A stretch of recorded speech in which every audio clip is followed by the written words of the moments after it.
In the previous video we covered the creation of an Ubuntu server. When we log in to our account on DigitalOcean, you can see that the droplet has been successfully created. Let's click it and get some more information. As you can see, it has indeed 2 GB of memory, 2 CPUs, 60 GB of disk, and it is hosted in Amsterdam.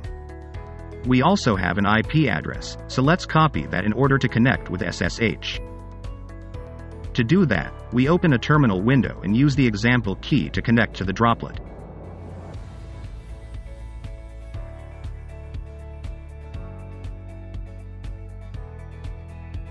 We want root access to our droplet, so we paste the IP address.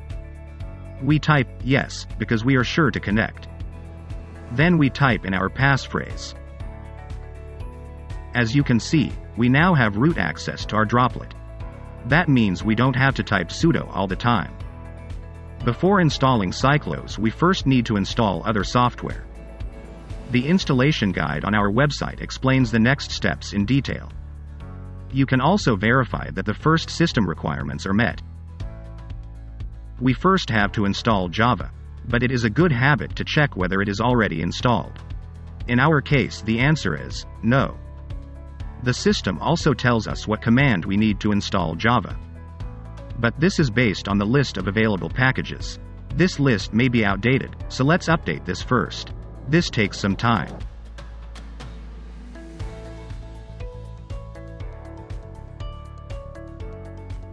Now we can install Java with the command supplied. We will install OpenJDK version 11 as described in the installation guide.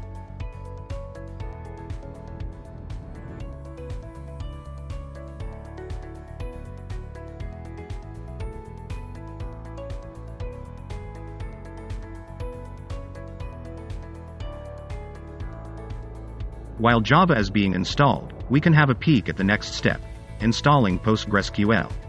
Let's copy the first command.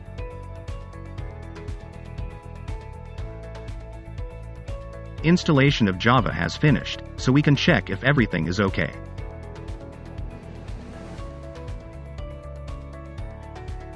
Yes, so we can paste the command for installing PostgreSQL and PostGIS.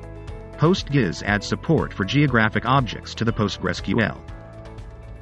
While these packages are installing, we can copy the next command in advance.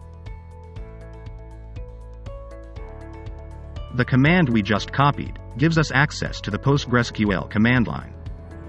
Once installing has finished, we paste it into the terminal.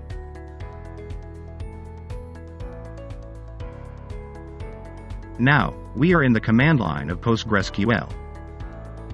We will create a new user, and in this case we will use 1234 as a password. Easy to remember, but please don't use this in a live instance.